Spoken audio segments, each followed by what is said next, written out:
anak ko, oh, ang sipag. Ayan, nagkaano ng kalakal niya. Tanso. Ayan siya. Gumagawa ng paraan para may makain kami. Kain yung mga ate at kapatid niya. Ayan yung mga kapatid niya. Siya muna magiging tatay habang wala yung tatay niya nasa Maynila. Ang sipag-sipag niyan. Marunong dumiskarte. Ayan siya, guys. Ayan. Ang ginagawa niya para may pambili kami ng bigas.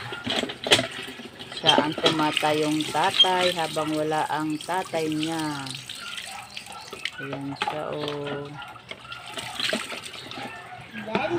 Mamaya ipapakilo na niya yan. May pambili na ng bigas at saka ulam.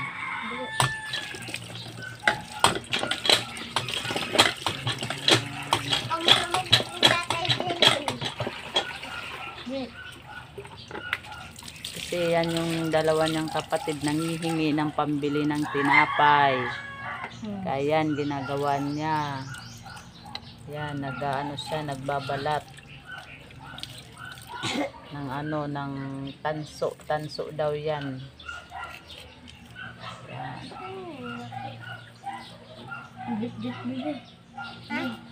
May pambili na kami ng bigas mamaya, tsaka ulam. Pambili ng itlog. Ang sipag po niyan. Siya yung lagi kong nauutusan. Makulong. Paggising, Ano, yung flies? di ba mga paggising niya, Dalangan mo sa baboy yan. Tumutulong po yan siya. Kahit ano pong iuutos dyan. Minsan nagre-reklamo na siya pag ano, pag napapagod. Ayan. Ayun si Bibang. Tinulungan niya si kuya niya. Ayun si ano, sino ba to? Kumakaw. Sa dela na bungo.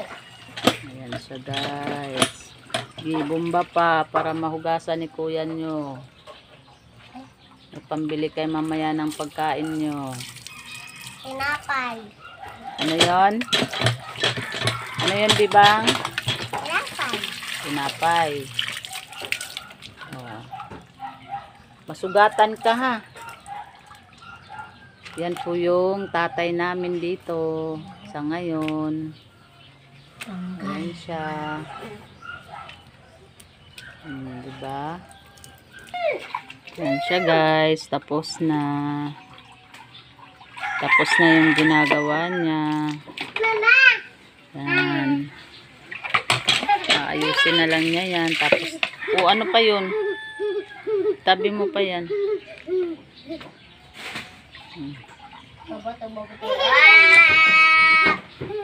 Den. Ayan po. Tapos na yung gawa niya. Ayan. Pinagdadampot na yung mga maliliit. Ayan.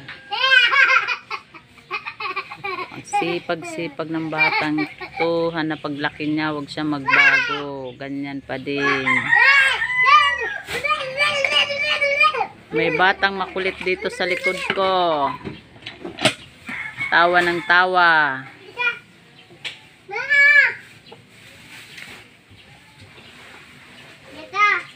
Ayan po. Wala na yan. Ito. Ayun. Wala na yan. Yan. Oh, meron pa pala. Ang laki naman yan, be. Maliit lang. Yung maliit lang doon kunin mo. Kuya, mini sa ilalim ng lamesa, dyan sa may upuan. Liz.